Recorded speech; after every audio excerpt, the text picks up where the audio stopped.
que é neuroarquitetura, afinal? Você provavelmente sabe muito mais sobre a neuroarquitetura do que imagina.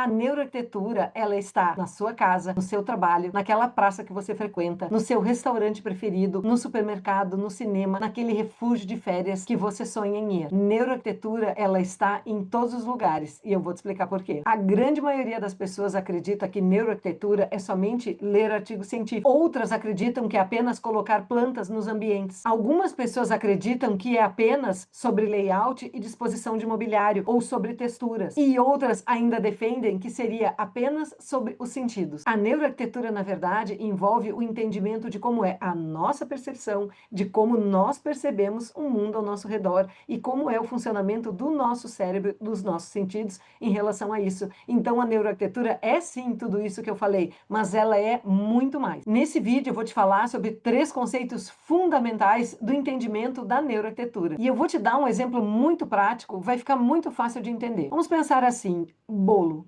Todo mundo gosta de fazer um bolo. Nessa receita de bolo, então, vão ovos, vai farinha, vai fermento, vai manteiga, margarina ou algum óleo, vai uma essência, pode ser laranja, pode ser chocolate, pode ser baunilha, pode ser coco. Existem vários ingredientes que vão compor esta receita. Se eu tenho uma receita, tenho os ingredientes e mais ou menos imagino como fazer, eu vou ter um bolo. Mesmo que a temperatura do meu forno não esteja lá a mais adequada, mesmo que eu mexa, cresce um pouquinho, dá uma queimadinha, não tem problema, mas vai sair um bolo.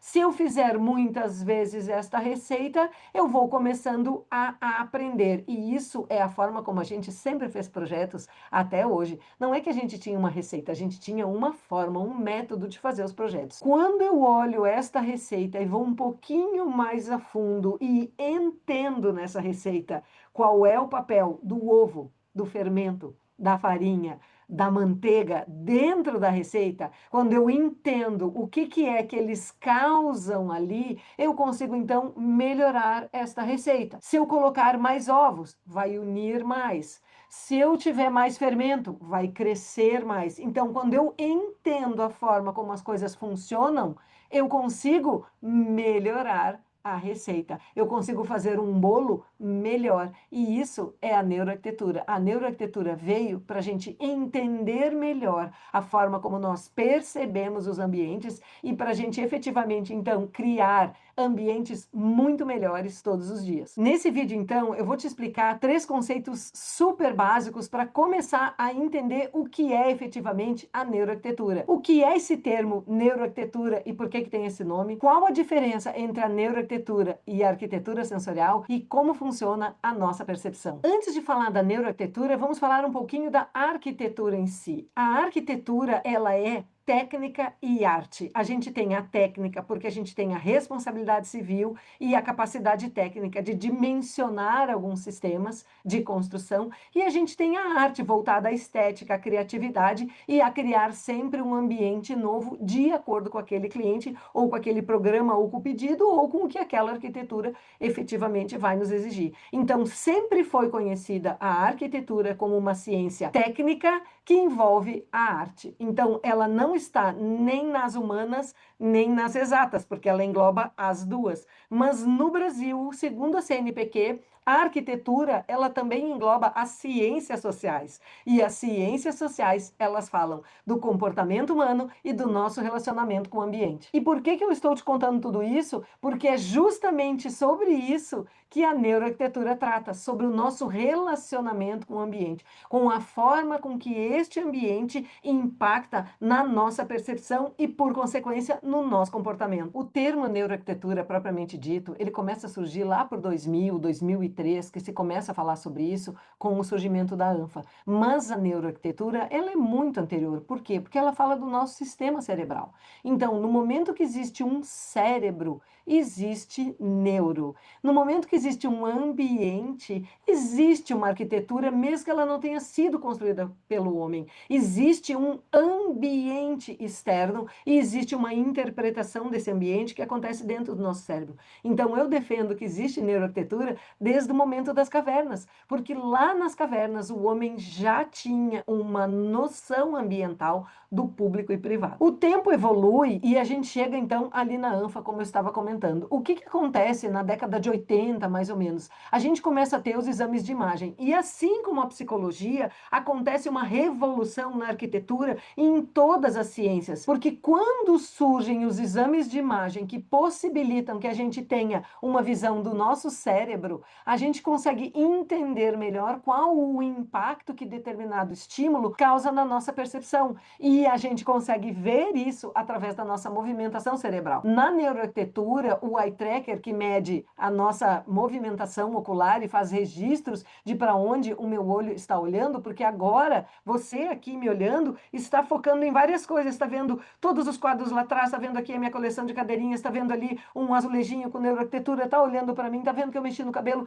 Tudo isso está sendo acompanhado pela sua movimentação ocular. E a neuroarquitetura, ela usa muito o eye tracker para isso, mas o termo propriamente dito, ele vem então lá da ANFA. Por quê? Porque a partir de lá, dos anos 80, onde se começa a ter os exames de imagem, a ANFA então começa a desenvolver, lá na Califórnia, começa a tentar pesquisar o impacto científico com dados e comprovações científicas, pesquisas, não é mais só sobre o comportamento observável, como era também na psicologia, ou enfim, em outras ciências. Na psicologia, as pessoas tinham um determinado comportamento e a gente tem teorias incríveis, assim como na arquitetura, a partir da observação do comportamento. Nós temos muitos autores que são até hoje seguidos e até hoje são linhas de pensamento que são seguidas para tratamentos e para orientações, e nós também seguimos na arquitetura muitos autores que não tinham a neuro ou não tinham exames ou efetivamente dados,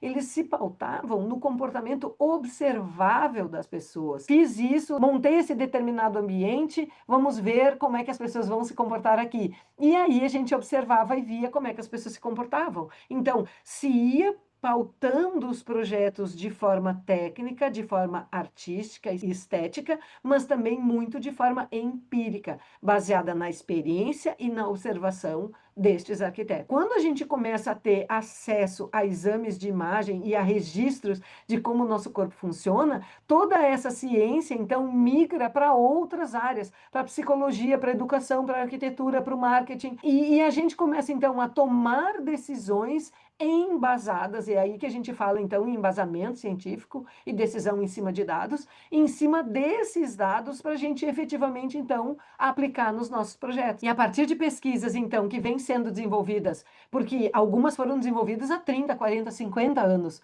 tentando provar qual a importância e qual o impacto do espaço, mas até o ano 2000, até ali a década de 80, 90, a gente não tinha os exames de imagem. E aí é só a partir do ano 2000 mesmo que se começa a aplicar isso na arquitetura, a partir de dados, a partir de pesquisas, e se começa a tentar entender se efetivamente tudo aquilo que a gente tinha do comportamento observável pode ser, então, provado a partir de pesquisa científica. Então, é daí que surge o termo neuroarquitetura. Ele relaciona a nossa percepção cerebral, o nosso cérebro, o nosso comportamento com o ambiente ao nosso redor. Quais os estímulos que causam determinados comportamentos? Esse estímulo vai realmente causar o determinado comportamento que eu quero? Eu consigo levar as pessoas a ficar mais tempo num restaurante ou num comércio? Eu consigo fazer com que elas desviem de um caminho para outro? Eu consigo fazer com que elas saiam mais rápido de um lugar a partir dos estímulos que eu entrego? Tudo isso, então, é o âmbito de estudo da neuroarquitetura, que faz parte da arquitetura. Uma não existe sem a outra. As duas se entrelaçam. E assim também é a neuroarquitetura com a arquitetura sensorial. Neuroarquitetura e arquitetura sensorial, as duas se entrelaçam porque as duas têm a ver com a nossa percepção. Porém, quando a gente está falando de neuroarquitetura, nós estamos falando de exames de imagem, de eye tracker, de áreas cerebrais ativadas, e tudo isso vai causar um determinado comportamento. Então, tudo isso é muito inconsciente. Quando a gente começa a entender um pouquinho mais, estudar um pouquinho mais, já passa um pouquinho mais para o nível da consciência. Mas enquanto a gente é leigo, entra num ambiente, num restaurante, o meu cérebro está ativando isso, está ativando aquilo, a gente não entende muito bem, a gente só sabe se gosta ou não gosta de um ambiente. Então, quando a gente fala de neuroarquitetura, efetivamente, o correto é falar sobre pesquisa científica, é sobre dados, é sobre artigos, é sobre registro de dados que a gente pode, então, mensurar e provar. É sobre o quanto esses estímulos impactam na nossa percepção de forma comprovada. Quando a gente fala de arquitetura sensorial, a gente fala então sobre os nossos 5 sentidos principais, mas também sobre os outros sentidos de uma forma mais consciente. Por exemplo, está silencioso ou está barulhento o local onde você está? Está frio ou está quente? Então, quando eu falo de arquitetura sensorial, eu falo de algo mais consciente. Eu estou consciente do ambiente, eu estou consciente dos estímulos e estou entendendo este impacto. Aí eu estou falando, então, de arquitetura sensorial. E é dessa forma que funciona, então, a nossa percepção.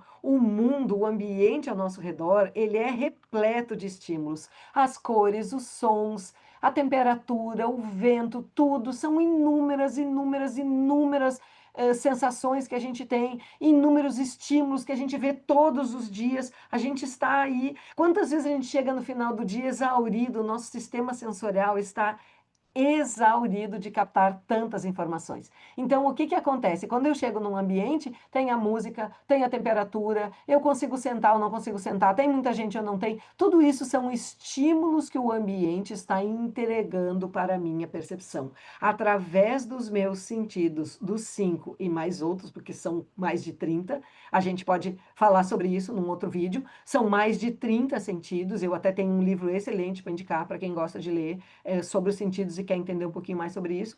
O que que acontece? Todos esses nossos sentidos, eles estão, então, captando esses estímulos do ambiente. O nosso cérebro está processando esses estímulos e, a partir da memória, das nossas crenças, da nossa questão cultural, a gente vai devolver esses estímulos a partir da nossa interpretação pessoal. Muitas vezes, quer ver um outro exemplo super prático? Muitas vezes a gente está no mesmo local com um amigo, vamos pegar aí um cinema. Fomos para o cinema com os amigos, um acha que está quente, outro acha que está frio, um acha que o volume está alto demais, outro nem ouviu qual era o volume que estava tão alto, não, para mim nem me incomodou.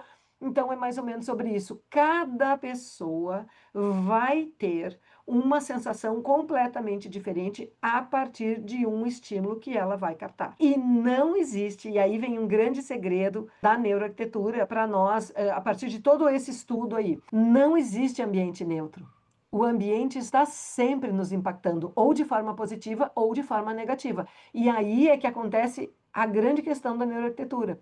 A gente nem sempre percebe um impacto negativo ou um impacto super positivo. Normalmente o positivo a gente percebe mais, o negativo não. Por quê? Eu só começo a ver que tem alguma coisa me incomodando, que tem algo ali que não está sendo bom, que está me incomodando demais, e aí eu quero sair daquele lugar imediatamente. Então, a partir de agora, quando você chegar em algum lugar, você já sabe o que é neuroarquitetura, é aquilo que acontece de forma inconsciente e pode ser registrado com medições. E a gente vai ter esses dados, então, para modificar e melhorar os nossos ambientes. Aquilo tudo que acontece de forma inconsciente no meu cérebro, neuroarquitetura, ou na minha reação corporal, a temperatura, medição de cortisol, medição de adrenalina, movimento ocular, tudo o que pode ser medido faz parte do estudo da neuroarquitetura. Dentro da neuroarquitetura e não separado dela, porque nada disso se separa da arquitetura, está a arquitetura sensorial, que é a consciente, é aquela que a gente tem consciência, tá claro, tá escuro, tá frio, tá quente, tá barulhento, tá tranquilo, tá agradável, é aconchegante. Então, tudo isso faz parte da minha consciência a respeito desse espaço, que não é nunca neutro, ele sempre vai me impactar de forma positiva ou negativa. E a partir daí também você entende um pouquinho mais da percepção. Então, nunca mais, depois desse vídeo, os ambientes serão os mesmos. Se você ainda não me conhece, eu sou a Miriam Runge, arquiteta, professora e especialista em neuroarquitetura e negócios e apaixonada por desvendar como a arquitetura pode construir um mundo melhor para todos. Deixa teu like, te inscreve no canal e vamos juntos!